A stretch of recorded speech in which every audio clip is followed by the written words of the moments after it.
hair restoration for me became something that I wanted to do because I knew I had good hair in the front, as you can see, and I had great hair in the back. I was losing on the top.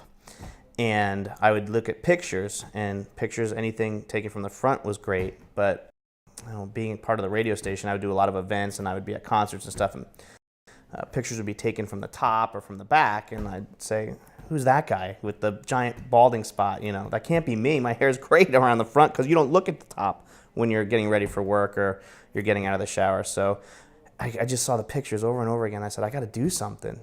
There's got to be. It's 2015. There's got to be something to do to get my hair back fuller, and so it could join the rest of the party.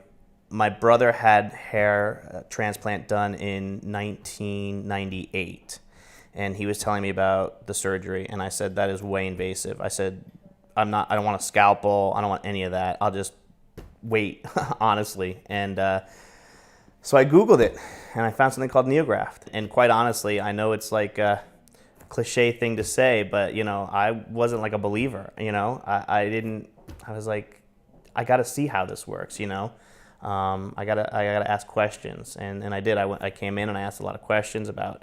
It was the summer, and I like to be outdoors, and I wanted to make sure that it wasn't gonna put an end to my entire summer. I'm like 4 months in, and I have like little fuzz growing, and it's incredible.